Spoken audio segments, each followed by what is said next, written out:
Hello student. आज के इस टॉपिक के अंदर हम जो बात करेंगे कोऑर्डिनेशन चैप्टर का ये नेक्स्ट पार्ट है। और इस टॉपिक के अंदर हम बात करेंगे some important terms used in a coordination compound.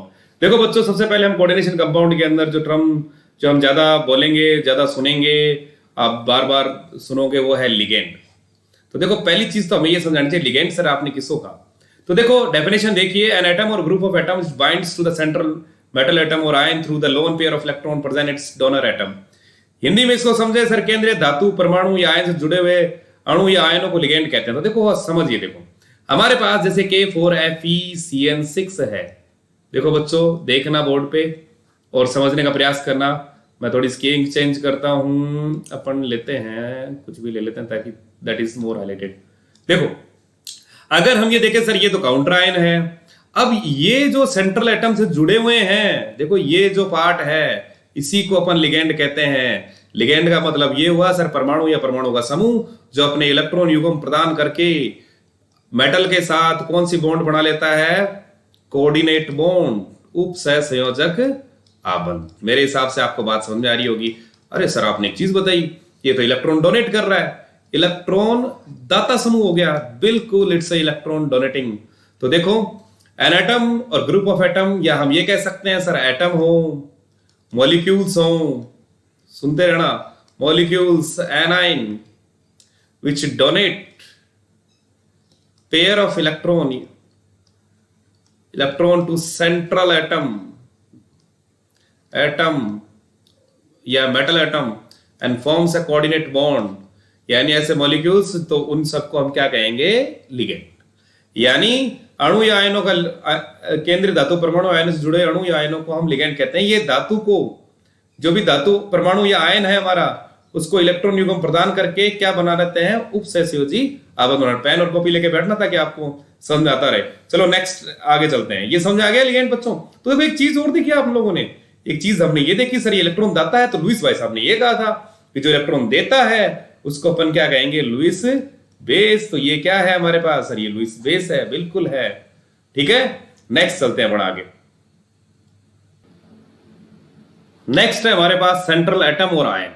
तो देखो, सेंट्रल एटम और आयन हमारे पास सर क्या आपने देखो अभी बताया, K4FeCN6 में एक छोटा एग्जांपल बड़ा इजीली लेके बैठा हूं और इसी को आप समझने का प्रयास करना। सर आपने इसको तो नाम दे दिया लिगेंड, ठीक है भाई। और ये जिससे जुड़ा है, जिसके साथ ये जिससे जुड़ रहा है, जिसको ये लोन इलेक्ट्रॉन अपना पेयर दे रहा है और कोऑर्डिनेट बॉन्ड बना रहा है, भाई किसी को दे तो रही है, तो ये क्या कहलाएगा हमारे पास? Central metal ion. देखो मेटल, तो देखो हमने इंग्लिश में था द मेटल एटम और ion to which these ligands are attach, these ligands are attach to this one. तो जिससे अटैच है उसको हम कहेंगे सेंट्रल मेटल आयन। हिंदी में समझे, देखो I am making video in both the medium, so both the medium student can easily benefited with this video. धातु परमाणु आयन या परमाणु अणु या ऋणायनों की निश्चित संख्या से जुड़े एक निश्चित ज्यामितीय व्यवस्था बनाते हैं। तो देखो, धातु परमाणु समझ गए, उसी को हम सेंट्रल मेटल एटम कहते हैं। अब देखो, मैंने लाइगेंड की बात की सर, लाइगेंड आपने बताया सर। तो देखो, ये एक चीज से समझ में आई कि सेंट्रल एटम इलेक्ट्रॉन ले रहा है, इलेक्ट्रॉन गेन कर रहा है। तो इलेक्ट्रॉन गेन कर रहा है, तो सर इसको अगर कई बार एक नंबर का क्वेश्चन आ जाता है, लुईस एसिड बेस क्या है? तो देखो सेंट्रल, ये हमारे पास जो है बच्चों, ये हमेशा क्या मानेंगे इसको? लुईस, थोड़े कम किया जाता है, देखो इधर, इसको हम क्या मानेंगे? सोचो, लुईस एसिड, ठीक है। तो कहने का मतलब सर, ये तो हमारे पास क्या हो गया? लुईस बेस, एक नंबर का क्वेश्चन, ऑब्जेक्टिव क्वेश्चन। और सेंट्रल एटम हमारे पास क्या है? Lewis acid. मेरे हिसाब से स्थिति क्लियर हो गई, समझ में आ गया होगा। अब देखो, लाइगेंड जो भी है हमारे पास, ध्यान से सुनना मैं जो बात कह रहा हूं सर, वो हमारे पास सर, जैसे कि आपने डेफिनेशन में बताया कि सर वो क्या हो सकते हैं कि सर सिंपल आयंस भी हो सकते हैं। सिंपल साइंस कैसे? देखो इधर, देखो देखो मैं बताता हूं सिंपल आयंस कैसे।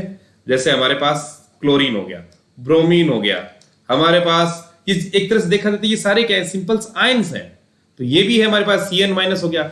स्मॉल मॉलिक्यूल्स भी हो सकते हैं, जैसे H2O, NH3 और CN-, ये सब क्या है? Molecules, small molecules. और देखा जाए तो लाइगेंड्स बड़े मॉलिक्यूल्स भी हो सकते हैं, एथिलीन डाइअमीन, जैसे हमारे पास ये बाइडेंटेड लिगेंड है अब आप पूछोगे सर ये बाइडेंटेड क्या होते हैं, यूनिडेंटेड क्या है, देखो नेक्स्ट स्लाइड के अंदर देखते हैं हम। जहां तक कि अभी तक ये दो डेफिनेशन आपको समझ में आ गई होगी कि सर लिगेंड किसे कहते हैं। लिगेंड अपने आप में क्या होता है, लिगेंड एक तरह से लुईस बेस होता है, ये इलेक्ट्रॉन दाता समूह है, अपने एटम के जो डोनर एटम इलेक्ट्रॉन डोनेट करते हैं, सेंट्रल मेटल एटम समझ में आ गया होगा सर, ये इलेक्ट्रॉन एक्सेप्ट करते हैं, इसलिए इनको लुईस एसिड कहते हैं। नेक्स्ट देखते हैं, देखो डोनर एटम के आधार पे जो लाइगेंड का क्लासिफिकेशन है, डोनर एटम के बेसिस पे हम देखो एक वर्ड यूज किया डेंटेड। डेंटेड का मतलब ही होता है टूथ, यानी डोनर एटम कितने हैं। डेंटेड के आधार पे हमने देखो एक तो इसको क्लासिफिकेशन किया लाइगेंड का, हमारे पास एक तो सर यूनिडेंटेड है, एक हमारे पास बाइडेंटेड।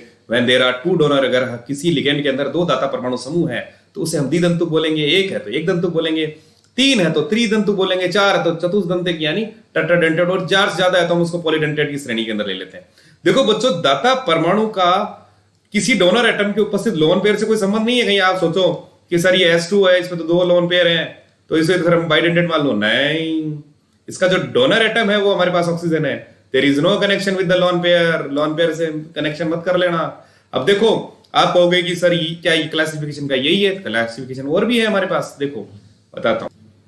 लिगेंड का क्लासिफिकेशन सिर्फ इसी आधार पे नहीं, चार्ज के आधार पे भी करते हैं। यानी चार्ज के आधार पे अगर हम आवेश के आधार पर लिगेंड का वर्गीकरण करें तो सर हमारे पास मिलेगा न्यूट्रल, न्यूट्रल ही ज्यादा मिलता है।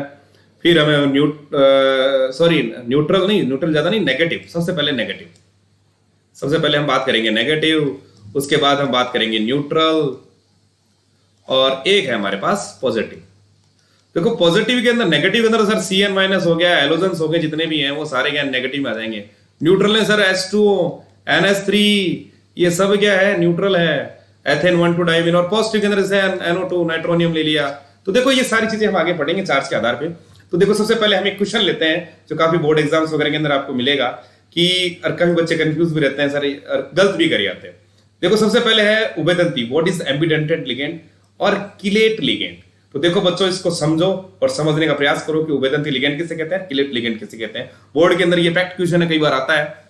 तो देखो नेक्स्ट इसको समझना आप जो मैं बात कह रहा हूं। देखो सबसे पहले हम पढ़ते हैं उभयदंती लिगेंड। उभयदंती लिगेंड यानी एम्बिडेंटेड लिगेंड, देखो बच्चों वह लिगेंड जो दो भिन्न भिन्न परमाणु द्वारा धातु से जुड़ सकता है, धातु आयन से जुड़ सकता है, उसे हम एम्बिडेंटेड लिगेंड कहते हैं। Unidentate ligands containing more than one coordinating atoms. लेकिन देखो एक टाइम में सिर्फ one coordinating atom is being used, ध्यान रखना। एक सबसे बड़ी इंपॉर्टेंट चीज निकल के आई एम्बिडेंट लिगेंड के अंदर, ये सारे क्या होते हैं, मोनोडेंटेट होते हैं, यानी यूनिडेंटेड, एक दंतुक। एक दंतुक यानी जब ये मेटल के साथ बॉन्ड फॉर्मेशन करते हैं, कौन सी बॉन्ड भाई, उपसहसंयोजक। तो उपसहसंयोजक में सर जो डोनेटिंग एटम है हमारे पास वो एक ही रहता है। तो देखो इसके एग्जांपल ध्यान रखना, अधिकतर जो पूछे जाते हैं वो एग्जांपल ही पूछे जाते हैं। NO2 माइनस हो गया, Cn माइनस हो गया, ये हो गया SCN माइनस जो हमारे पास थायोसाइनेट है। तो देखो पहले सबसे पहले नाइट्रिटो की बात कर लेते हैं। नाइट्रिटो के अंदर अगर हम देखें यहाँ इसको देखो ध्यान से, जो इस पे मैं पेन चला रहा हूं उस पे देखो कि सर ये मेटल आयन के साथ नाइट्रोजन से भी जुड़ सकता है। देखो ध्यान से सुनो, नाइट्रोजन से भी जुड़ सकता है और ऑक्सीजन के साथ भी जुड़ सकता है, लेकिन एक समय में सिर्फ एक ही एटम से जुड़ रहा है, ध्यान रखना।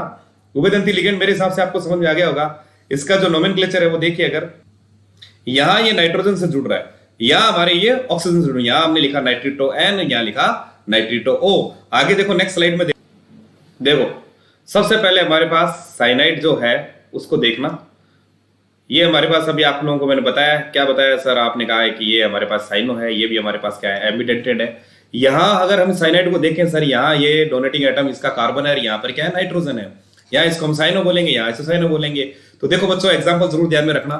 सर साइनाइड जो साइनिडो है हमारे पास, ये भी एम्बिडेंटेड लिगेंड है। It is having two coordinating atoms but at one time only one coordinate atom is being used. या हमारे पास थायोसाइनेट है, यहाँ सल्फर से कोऑर्डिनेट हो रहा है, यहाँ नाइट्रोजन से। तो मेरे हिसाब से बात आप लोगों को समझ आ गई। एम्बिडेंटेड लिगेंड में अपन ने एक चीज देखी कि सर जितने भी लिगेंड है, हालांकि कौन से, यूनिडेंटेड लिगेंड, एक दंतुक लिगेंड, वे एक दंतुक लिगेंड जो कि भिन्न भिन्न दाता परमाणु होते हैं उनके पास। अब देखो नेक्स्ट है हमारे पास किलेट लिगेंड। तो देखो किलेट एग्जाम में कई बार क्वेश्चन आता है, आपको एम्बिडेंटेड लिगेंड के बारे में बता चुका मैं। किलेट लिगेंड देखो, ligands containing 2 or more donor atom position in such a way that a 5 or 6 membered ring is formed with the metal ion। अरे देखो कुछ नहीं है, थोड़ा सा ध्यान रखो। किलेट लिगेंड में हम जो लिगेंड होती है वो हमारे पास कैसी होती है, पॉलीडेंटेड। अब या बाइडेंटेट, ठीक है ना, पॉलीडेंटेट या बाइडेंटेट लिगेंड। अब हमें पता है पॉलीडेंटेट और बाइडेंटेट लिगेंड सर उसके अंदर more than one coordinating atom होता है, सारे जुड़ते हैं और ये क्या करते हैं, एक रिंग लाइक स्ट्रक्चर बना लेते हैं। यानी मेटल आयन के साथ जब अटैच होंगे तो एक रिंग लाइक स्ट्रक्चर बना लेंगे, वलय जैसी संरचना का निर्माण कर लेंगे। जो वलय जैसी संरचना है, वलय जैसी संरचना है, उसी को हम क्या बोलते हैं, किलेट। मेरे हिसाब से बात समझ आ रही होगी। अब इसको बड़ा शॉर्ट में समझे, फटाफट समझे। सर बाइडेंटेट और पॉलीडेंटेट लिगेंड व्हेन अटैच्ड और linked with a metal ion it forms a ring like structure, that ring like structure is known as a chelate. Sir बहुदंतुक या द्विदंतुक लिगेंड जब किसी धातु आयन के साथ जुड़ते हैं तो एक वलय जैसी संरचना का निर्माण करते हैं, उसी को अपन क्या कहते हैं, किलेट। और जो लिगेंड होता है उसको अपन क्या कहते हैं, किलेट लिगेंड। जैसे आप इस कॉम्प्लेक्स के अंदर इस एग्जांपल देखिए, CuN2+2 लिखा हुआ है, En का मतलब पता है एथिलीन 1 डायमीन है, ये हमारे पास बाइडेंटेड है। जब ये कॉपर के साथ जुड़ेगा, देखो ये कॉपर है हमारे पास, इसके साथ जुड़ रहा है, तो देखो ध्यान से सुनो और समझने का प्रयास करो। तो सर ये क्या है, ये एक तरह से क्या है, ये हमारे पास ये पूरा एक क्या है, एक रिंग लाइक स्ट्रक्चर बन गई ना, वलय जैसी संरचना बन रही है ना, देखो पूरी। तो इसी को हम कहते हैं किलेट। और किलेट के बारे में मैं आपको बता दूं, जितने भी हमारे पास दूसरे लिगेंड है उनकी तुलना में इसकी स्टेबिलिटी क्या होगी, ज्यादा होगी। कई बार पूछ ले जाता है, बच्चों ध्यान रखना, स्टेबिलिटी किसकी ज्यादा होगी, सर्कुलेट लिगेंड की स्टेबिलिटी ज्यादा होती है। नेक्स्ट चलते हैं अपने, नेक्स्ट अपना जो टॉपिक है उस पर जाते हैं। तो देखो वैसे ये क्या चीज सर, ये आपने लिखा चार्ज। यहां आप ये जो बता रहे हो ये है डोनर एटम, इनमें डोनर एटम पूछा जाता है कई बार, और उसका कॉम्प्लेक्स में नाम कैसा होगा वो मैंने यहां लिख रखा है, ठीक है ना। कॉम्प्लेक्स में नेम कैसे होगा, जैसे साइनो, वैसे 2004 के बाद जितने भी हमारे पास नेगेटिव आयन है उसके लास्ट में IDO लिखते हैं। तो बच्चों ध्यान रखना है, हैलाइडो, जैसे हैलाइडो मतलब क्या, फ्लोरिडो, क्लोरिडो, ब्रोमिडो, इनका चार्ज बड़ा इंपॉर्टेंट है। चार्ज आपको पता होना चाहिए, चार्ज वैसे पता होगा। चार्ज काम आता है हमारे ऑक्सीडेशन नंबर फाइंड आउट करने में, और ऑक्सीडेशन नंबर फाइंड आउट करोगे तभी तो ढंग से किसी भी कॉम्प्लेक्स का IUPAC नाम लिख पाओगे आप।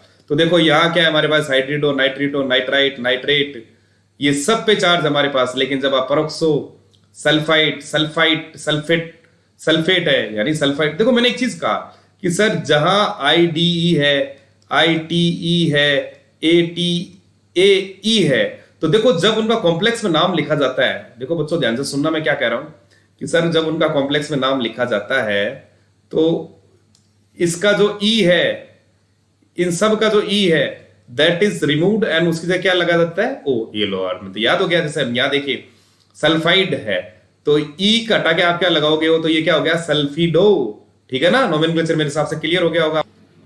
ये बाइडेंटेट लिगेंड है, इनको नोट डाउन कर लेना बच्चों, ताकि आप लोग चार्ज, देखो मैंने कहा आपको ऑक्सलेट, तो देखो ऑक्सलेट हमारे पास क्या है, देखो CO-, ठीक है ना। तो इस पर चार्ज कितना हो गया, -2, हमें पता होना चाहिए। सर इसके डोनर एटम हमारे पास क्या होंगे, 2 ऑक्सीजन। और वैसे भी मैंने आप लोगों को बताया, यहाँ लास्ट वाला वर्ड हटा दीजिए, चाहे ATE हो चाहे ITE हो, उसी जगह आप जो वर्ड यूज करोगे वो करोगे O। तो कॉम्प्लेक्स में name given in the complex बड़ा क्लियर हो गया।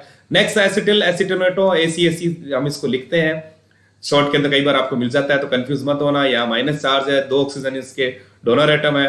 DMG के अंदर ध्यान रखना, एक हमारे पास नाइट्रोजन है, एक ऑक्सीजन एटम डोनर एटम है हमारे पास, इसका चार्ज है -1। Dimethyl glyoximato in the name should is to be given in the complex.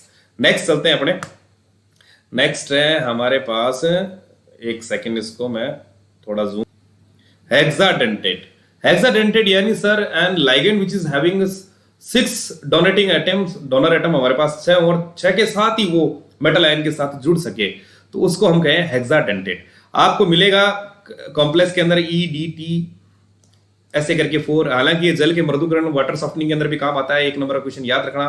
कई जगह आपको EDTA करके -3 मिलेगा। तो देखो बच्चों ध्यान रखना, -3 का मतलब होता है ट्राई एसीटेट। देखो हमारे पास जो स्ट्रक्चर है, तो इसके स्ट्रक्चर देखो आप, मैं थोड़ा स्ट्रक्चर बताता हूं, 1 मिनट। स्ट्रक्चर देखिए, CH2 हमारे पास ये हो गया, यहां लिखा मैंने, ये हमारे पास ट्राई एसीटेट, तो ये एसीटेट आयन हो गया ना, CH2CO-, ऐसा एक यहां लिख दीजिए, CH2CO-, एक हमारे पास यहां हो गया CH2CO-। चार्ज कितना हो गया, दिख रहा है सर, -4। तो देखो जहां ट्राई एसीटेट होता है वहां ये नहीं होता, ठीक है ना, वहां H लिखा होता है। तो मेरे हिसाब से दोनों चीजें समझ में आ गई होगी। नेक्स्ट स्लाइड पे चलते हैं। ये हमारे कुछ न्यूट्रल लाइगेंड्स अभी तक हमने पढ़े वो नेगेटिव थे। न्यूट्रल में यूनिडेंटेट, ठीक है ना। यूनिडेंटेट का मतलब हम जानते हैं सर, डोनर एटम है को। ये देखो आप सबका चार्ज क्या देख रहे हो। ज्यादातर जो यूज हमें कॉम्प्लेक्स मिलेंगे, अमोनिया के मिलेंगे, वाटर के मिलेंगे, इनका नाम क्या लिखा जाता है वो आपको पता होना चाहिए सर। NH3, H2O, ये थोड़े ज्यादा कॉमन है। नाइट्रिक ऑक्साइड वाला आपको मिल जाएगा, जिसको नाइट्रोसिल हम कॉम्प्लेक्स में नाम देते हैं। कार्बोनिल, एक तो कॉम्प्लेक्स में उसका नाम कैसे करते हैं ये जरूर बच्चों नोट डाउन कर लेना आप लोगों। मैंने टेबल दे दी है। आइडेंटिटी के अंदर जो सबसे ज्यादा पढ़ा जाता है वो है हमारे पास एथिलीन डाइअमीन, इथेन 1,2 डाइअमीन। इसका हमारे पास आईपीसी नोमेनक्लेचर, आईपीसी नाम है इसका। इस लिगेंड का देखो, इस लिगेंड की बात कर रहा हूं, इस पे चार्ज क्या है 0, ध्यान रखना। ये चार्ज बड़े काम आते हैं। क्या काम आते हैं सर? अरे ऑक्सीडेशन नंबर निकालने के लिए। तो ऑक्सीडेशन नंबर पता है, ऐसा नहीं हो कहीं स्ट्रक्चर पता नहीं हो तो फिर कैसे निकालोगे और नाम कैसे लिखोगे आईपीसी के? तो इसको नोट डाउन कर लेना। ये आपकी स्क्रीन पे जो दिख रहे हैं वो पॉजिटिव लिगेंड्स हैं। पॉजिटिव लिगेंड्स में ध्यान में रखना इनको भी। हाइड्रोजीनियम है, नाइट्रोसोनियम है, नाइट्रोनियम, ये तीन ही ज्यादा पढ़ते हैं तो इसको ध्यान रखना। इनका चार्ज +1 है। हाइड्रोजीनियम कॉम्प्लेक्स का नाम होता है, इसका नाम होता है नाइट्रोसोनियम, इसका नाम होता है नाइट्रोनियम। तो देखो बच्चों, इनका स्ट्रक्चर और ये सारी चीज ध्यान में होनी चाहिए। कई बार 1 नंबर के क्वेश्चन में आता है कि पॉजिटिव लिगेंड का एक एग्जांपल दीजिए, तो आप वहां कंफ्यूज ना हो। तो हमें पता है नाइट्रोनियम NO2+, नाइट्रोसोनियम NO+, और हाइड्रोजीनियम इज NH2 NH3+। ठीक है बच्चों, नेक्स्ट स्लाइड पे आते हैं अपन। नेक्स्ट देखिए, ये क्वेश्चन अपने बोर्ड एग्जाम में आ रखा है, DSER 2016 के अंदर आया था। तो देखो बच्चों, इसको ध्यान से सुनना और समझने का प्रयास करना कि व्हाट इज होमोलैप्टिक एंड हिट्रोलैप्टिक। ध्यान से सुनना और समझना मैं क्या कह रहा हूं। देखो, what is homoleptic and heteroleptic complexes, 2016 का क्वेश्चन है। जैसा कि मैंने आपको बताया, ऐसे संकुल जिनमें धातु परमाणु केवल एक ही प्रकार के दाता समूह से जुड़ा हुआ हो। सर कहना क्या चाहते हो? The complex in which a metal atom और ion is linked to only one type of ligand. Sir ligand एक ही प्रकार का हो। जैसे अगर हम इस एग्जांपल को देखें, जैसे हमारे दे रखा है CO NH3 कॉम्प्लेक्स पे चार्ज है 3+, तो जिसमें कोबाल्ट जुड़ा हुआ किससे? सर एक NH3 प्रकार से जुड़ा हुआ है। यानी जितने भी लिगेंड है हमारे पास वो कितने सारे एक ही प्रकार के हैं सर, NH3 यही तो जुड़े हुए हैं। तो ये इस तरह के जो कॉम्प्लेक्सेस होते हैं उनको हम होमोलैप्टिक कॉम्प्लेक्सेस कहते हैं। मेरे हिसाब से बात समझ में आ गई होगी। Homoleptic complexes are those complexes in which metal atom और ion is linked to only one type of ligand is known as homoleptic. When a word, देखो नाम सुनो, नाम से पता चल रहा है सर। हिट्रोलैप्टिक, सर जिसके अंदर धातु परमाणु आयन एक से अधिक प्रकार के दाता समूह से जुड़े हो। व्हेन लिगेंड्स आर डिफरेंट, जैसे अगर मैं यहां जैसे ये बात करूं, CO NH3 4Cl2 और ये हो गया हमारे पास प्लस चार्ज, यहां पे प्लस चार्ज दे रखा है। तो देखो, तो इसको देखें तो सर यहां पे हमारे पास सर क्या है कि अमाइन ग्रुप भी है, अमोनिया भी है और क्लोराइड भी है। तो दोनों डिफरेंट हो गए। अगर क्लोराइड से जुड़ा होता सिर्फ, तब तो ये होमोलैप्टिक हो जाता। सिर्फ और सिर्फ अमाइन से जुड़ा होता तो भी होमोलैप्टिक होता। लेकिन दो डिफरेंट प्रकार के आ गए हमारे पास, तो इसको हम क्या कहेंगे?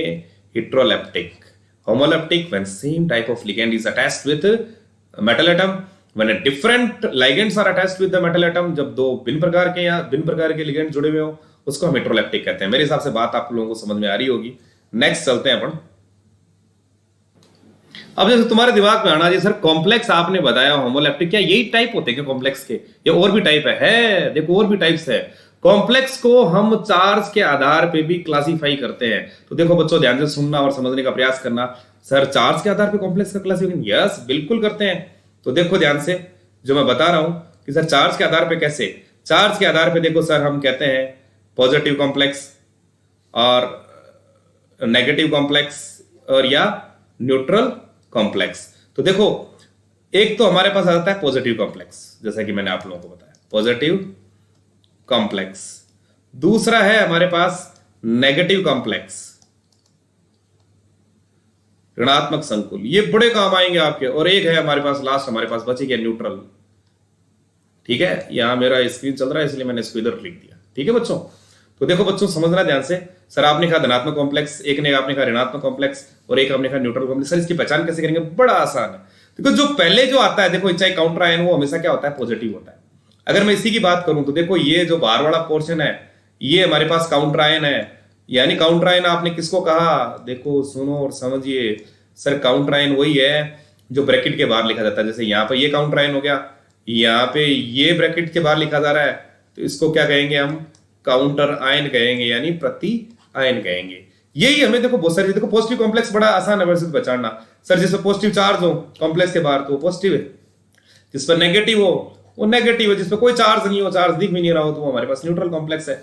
अब जैसे ये पहले आ गया तो ये तो पॉजिटिव हो गया, अब ये बाहर जो आ रहा है अगर इसको माइनस करेंगे तो इस पर चार्ज कौन सा आएगा, नेगेटिव तो आएगा। तो ये कॉम्प्लेक्स कैसा है, नेगेटिव कॉम्प्लेक्स है। देखो बच्चों ध्यान से सुनना, ये कॉम्प्लेक्स है हमारे पास नेगेटिव। अगर मैं इसकी बात करूं, सर ये कॉम्प्लेक्स कैसे है, देखो पहले ये आ रहा है उसके बाद ये आ रहा है, आयनाइज भी करोगे तो इस पे चार्ज कौन सा आएगा, पॉजिटिव। और ये कौन सा कॉम्प्लेक्स था, नेगेटिव। ये कॉम्प्लेक्स कैसा था, नेगेटिव, ध्यान से सुन लेना, ऋणात्मक। और ये कॉम्प्लेक्स कैसा है, सर ये पॉजिटिव कॉम्प्लेक्स है। और वैसे भी ध्यान रखना काउंटर आयन अगर बाद में आ रहा है तो कॉम्प्लेक्स कैसा होगा, पॉजिटिव होगा।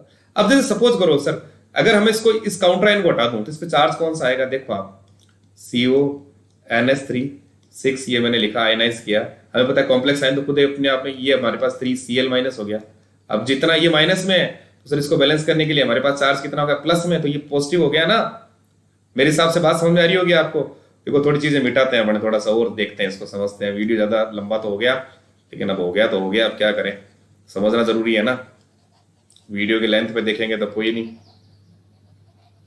एक सेकेंड, अब जैसे हमारे पास जैसे ये ले लूं मैं, सर ये कॉम्प्लेक्स देखो, सर निकल CO4, ये किस प्रकार का कॉम्प्लेक्स है, इस पर कोई चार्ज दिख रहा है, नहीं है, कोई काउंटर आयन है, नहीं है। सर ये कार्बोनिल है, कोबाल्ट नहीं है कहीं, तुम कोबाल्ट समझ लो, कार्बोनिल। और कार्बोनिल पे तो सर चार्ज आपने 0 बताया था, बिल्कुल। तो ये है हमारे पास न्यूट्रल कॉम्प्लेक्स। अब मेरे पढ़ाने के बाद आप बुक जरूर पढ़ना, और इसको अपन करेंगे वीडियो 22 मिनट से ऊपर का हो चुका है, इतना बड़ा वीडियो मैं बनाऊंगा नहीं, देखोगे तो पता नहीं आप देखोगे कि नहीं देखोगे इतना। और दूसरा क्या है कि इतना GB डाटा लगेगा, मैं तो 2 GB डाटा से ही काम चलाता हूँ अपने। Okay, thank you, okay, Tata.